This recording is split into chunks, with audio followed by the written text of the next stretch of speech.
Hey guys, it's Mary Lee here. You might notice my background is a little bit different than what it normally is, but for this project I needed a little more room and I decided to take my approach to it in a totally different way. So my mother was a teacher, so we always got books from the beginning of birth. I was always surrounded with books. And so I decided to go dig and see as many as I could find. So here we go, guys. We're going to go right through my entire life of books. So I don't know if you guys can see this, but yes, I remember reading this book. And I think we all remember these books. And then, of course, I came across this, but it gives you, it's that old golden book. Anyways, my parents were reading to me at this. Then I began reading this and this. And look, that's my maiden name. And then as I got older in elementary school, Old Yeller, and look, Bobbsey Twins, I actually found this. Look, that's what my mother used to put in my books when I was little. Now, when I got to middle school, things got a little more interesting. I don't have a ton of my books, but I do remember one of my teachers trying to take excerpts from this, and she wanted so bad for us to enjoy it, this and the Odyssey, and it just wasn't, but that's okay. She was really trying. We also read The Outsiders and Lord of the Flies. That was my favorite book in middle school. Moving on to high school, this changed my world. Miss Edwards, who was my English lit teacher in 11th grade. She was awesome. She wore Birkenstocks to school, and she was always dressed to the nines but had on Birkenstocks. But anyways, so here we go. These are the books. This scared me a little bit. And these two you can see are marked because I've decided it's time to reread and I'm trying to choose. So there we go. And then, so this is high school, getting into college, still did a bunch of studying and this, that, and the other. Then you hit your 20s.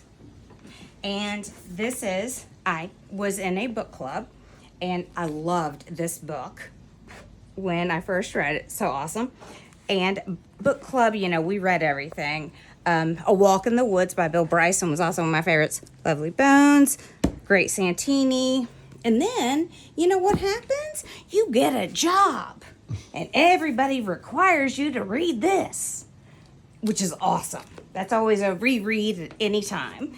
And at that time, Harry Potter was coming out. And I have to tell you, I remember going and standing in line at midnight to get the last Harry Potter book when it came out. So anyways, you get married, you have kids, blah, blah, blah. Now you're reading to your children. These are the things that I read to my kids. If a mouse went to school. This one's a cute story. This one you can see. My mother brought it here. That's my maiden name. Oh, and look. And I do need to tell y'all this. As a youngster, I knew what the Caldecott and the Newberry were from a very early age.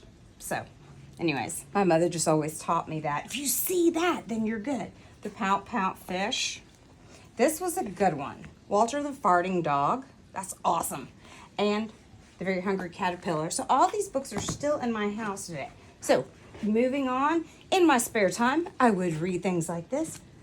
Then, these go back here. Then your kids are starting to grow up and you start reading on how to take care of them. Awesome book. Super awesome book. My son is dyslexic. I'm Orton Gillingham certified, so I had to read that. Reading in my spare time. Yes. And then you find the time to read and you start reading anything and everything. There are 4 reasons that call me to read. Number 1, I'm either told to do so because my professors want me to read. I want to learn something. I want to get away from something. And I forgot what the 4th one was. But I'll think of it. Anyways, so like I said, when I started, my mother still gives us Christmas, at Christmas books and stuff. So this is what my daughter got this year. And this is what I brought home to read. And you know what that reminds me of? My reason number 4 is reading to kids. Thanks, guys.